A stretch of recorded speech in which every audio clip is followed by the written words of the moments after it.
ఉత్తరప్రదేశ్లోని కాన్పూర్లో పొగాకు వ్యాపారవేత్త అయినటువంటి కేకే మిశ్రా కొడుకు శివం మిశ్రా లంబోర్గినీ కారును నడుపుతూ 4 రోజుల క్రితం దాదాపు ఒక 15 మందిని గాయపరిచాడు, తీవ్రంగా గాయపరిచాడు. ఒక ఆటోని ఢీ కొట్టాడు, ఆ తర్వాత ఏమొచ్చేసి పాదచారులను ఢీ కొట్టాడు, ఆ తర్వాత మరికొన్ని బైకర్స్ని ఢీ కొట్టాడు. మొత్తానికి 14-15 మంది గాయపడితే ఆ రోజు బాధితులందరూ వాడిని తీవ్రంగా బయటికి లాగి తీసి కొట్టాలని ప్రయత్నం చేస్తే వాడి యొక్క బౌన్సర్లు వచ్చి వాడిని కాపాడి తిరగ బాధితుల మీదే భయపెట్టారు, వాళ్ళనే భయపెట్టే పరిస్థితి వచ్చింది.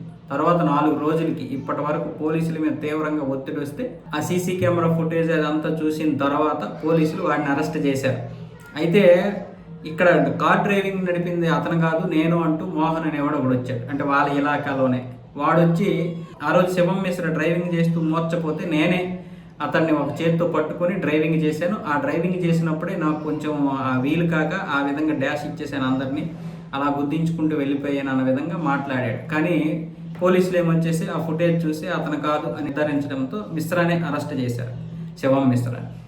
శివం మిశ్రాని అరెస్ట్ చేసిన గంటలోనే మళ్ళీ వాడికి బెయిల్ వచ్చేసింది. న్యాయ వ్యవస్థ ఎలా ఉందో చూడండి. చట్టాలు మార్చకపోతే ఎలాంటి వెధవలైనా సరే తప్పించుకుంటారు. చట్టాలు ఇప్పుడు అందరికీ చుట్టాలుగా ఉన్నాయి. అది లాయర్లు అయినా సరే ఎవడైనా సరే ఏం చేయలేము. చట్టాలు మారకపోతే ఏ వ్యవస్థ కూడా ఇంకా మారదు.